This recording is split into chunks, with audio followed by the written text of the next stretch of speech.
on this episode of Pawn Stars. I have a Smith & Wesson 320 revolving rifle. How was this ever a rifle? There was a rifle stock mounted right here.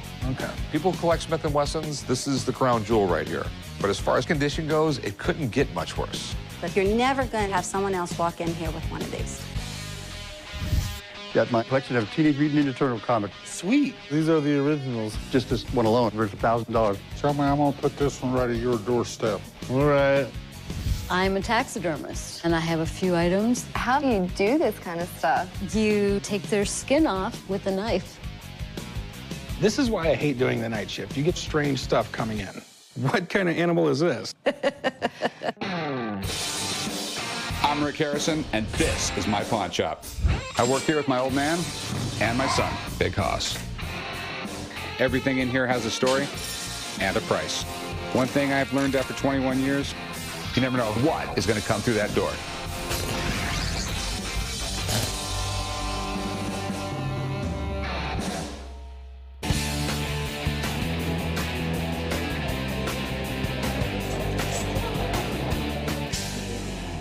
What do we got here? I have an amazingly rare gun.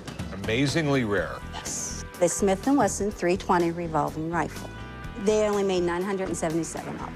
People who collect Smith & Wessons, this is the crown jewel right here. It's really rare. I came to the pawn shop today to sell my Smith & Wesson 320. I'd like to sell my gun today because I have my very first granddaughter, so I'd like to use the money for her. I'm looking to get $5,000, and the least amount I'm willing to take is $1,000. Where did you get this thing? I actually bought it at a yard sale. Okay. It's not a rifle, it's a pistol. Well, it used to be a rifle. How was this ever a rifle? There was a rifle stock on the back that mounted on the back of this right here. There was also a stock right here for underneath the barrel. That's what this whole setup is for. And this thing had a much longer barrel on it. Okay. If you collect Smith & Wesson revolvers from the late 1800s, generally collectors want to get every one of them and they complete their collection. So there's only a few who can ever have this gun. Mm-hmm. So why is it so rare? Smith & Wesson didn't play with the prototype a lot, and it was a bad design. So no one bought them, and that's why it's the most collectible Smith & Wesson ever made. Yeah. I found out they would shoot it as a rifle. The shrapnel would rip up their arm. It's not shrapnel, it was powder burns. Okay. I mean, with the first prototype, they should have realized it would have done that to somebody. Smith & Wesson has been making guns since the 1850s. Some of their guns were so popular, they became iconic weapons. But this thing's different. It's one of their rare flops that didn't sell well. Since no one bought them, they're very rare, and that makes them very collectible. Those few people who did buy them, word got out how terrible they were.